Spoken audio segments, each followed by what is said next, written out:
В эфире сейчас же о том, что действия России в Украине признаны геноцидом на уровне Комитета по международным вопросам Сената США. В принятой им резолюции указаны 5 основных пунктов, на основании которых преступления российской армии следует квалифицировать как геноцид. Наталка Писня ознакомилась с документом. Наталка, приветствую, ждем подробностей. Рафаэль, добрый день. Если смотреть на текст документа, который накануне одобрил Комитет Сената по международным вопросам, то стоит обратить внимание о том, что в нем указывается, что российские военные действовали, выполняя приказы российского правительства.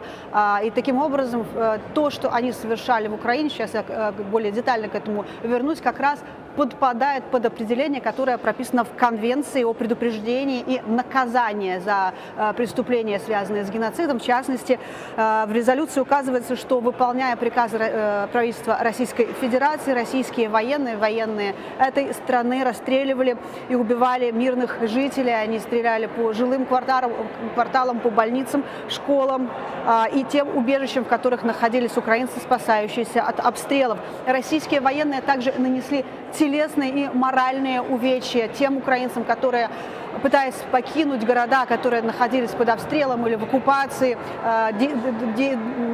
передвигались через гуманитарные коридоры, как раз которые и обстреливались российскими военными. Также были нанесены моральные и телесные увечья мужчинам, женщинам и детям, которые стали жертвами сексуального насилия со стороны российских военных. Для украинцев российскими военными были созданы невыносимые для жизни условия. Более того, уничтожались также фермерские хозяйства, минировались поля, делая невозможным, по сути, обработку этих полей. И, кроме того, было невозможно рождение детей из-за постоянных обстрелов родильных домов. Кроме того, и дети, и женщины насильно вывозились на территорию Российской Федерации. Давайте посмотрим, как Джеймс Риш, республиканец, и Бен Кардин, демократ, одни из авторов этого законопроекта, комментировали и его важность, и то, что именно они в нем прописали.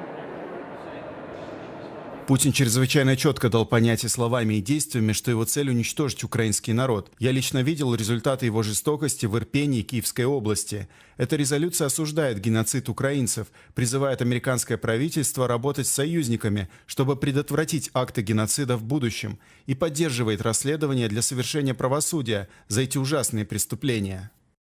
Преступления, совершенные против украинского народа посредством путинской незаконной и неспровоцированной войны, идут вразрез с бесконечным количеством